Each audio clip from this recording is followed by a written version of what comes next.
OfferingTree has a new feature called Contact Journey that can be found under the Contacts tab. This is a new CRM or client relationship managing tool that can allow you to see different stages where contact becomes an active client within your business. We have already built out a few stages for you, but you can edit these, delete them, change them as you wish. Each stage is connected to a customer segment, so make sure that you also know how to set up and create your customer segments as well. When you land on the contact journey, you'll see a little bit of an overview of the different stages, clients within those stages, as well as some data. At the top right corner, you can import contacts or you can add stages as well. Then you'll see total sales, conversion amount, and total prospects. Automatically, you'll have 6 stages created for you that you can start using and changing up as well. So these stages are connected to client behavior on your site. They're also using the data from the segments that are created alongside with these stages. If you head over to your customer segments page, you'll see that some of these new segments have a contact journey marker as well. So that means that this segment is part of the contact journey. If you change these here, it might change what it looks like on your contact journey as well, and vice versa. Let's start with these different stages. Any new contact who got in touch with you through the contact form, or contacts that have been added to your contact list. They haven't done anything else other than become a contact of your business. So they are a new inquiry. Within each stage, you'll see a total value, how many prospects, the last 30 days value, and an average value as well. Next to each person's name, you'll see how long they've been in this stage,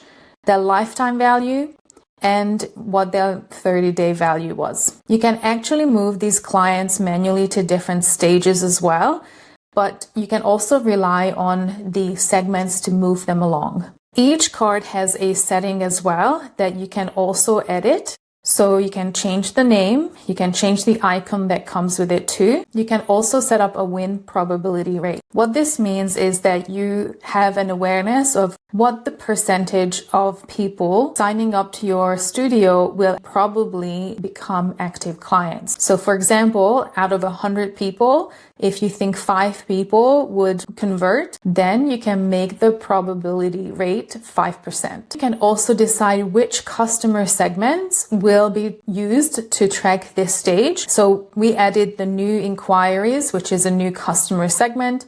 You can also create a new one, or you can add an existing one as well. You can add multiple customer segments into one stage as well. You can also choose this stage to be a conversion stage, which means if they get to this step, you consider them as a converted client rather than just a visitor or a new inquiry or a warm lead.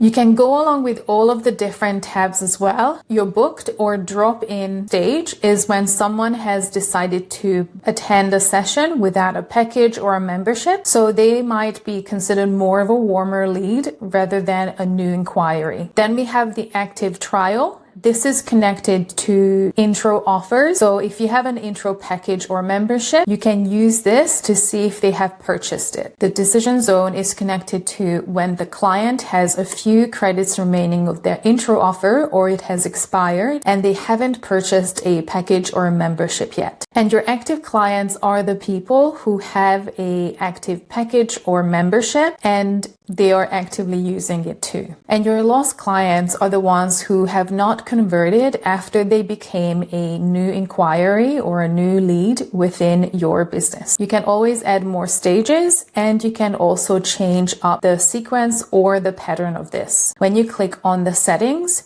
you'll see the different stages displayed and you can drag them to different locations as well. You can also decide which one is your lost lane, so which segment or which stage would be considered as lost, and it's always going to be the last lane for you. There's also an option to set up a period for what you think this client journey should take. So it could be 90 days, it could be 2 months, it could be something that you know works for you. Think about your automations and your intro offer length and all of your different steps to convert a new person to become an active client. To make sure you understand the different stages and how they behave, head over to your customer segments tab and find the ones that have the contact journey tag and look at the setup. So for example, the clients with an active membership or healthy package, this would be your active client. There are different reasons why someone would fall into this category, so make sure that you understand the rules around it. Obviously, you can change these as well, and you can add more or remove some of the conditions if they do not connect to your business.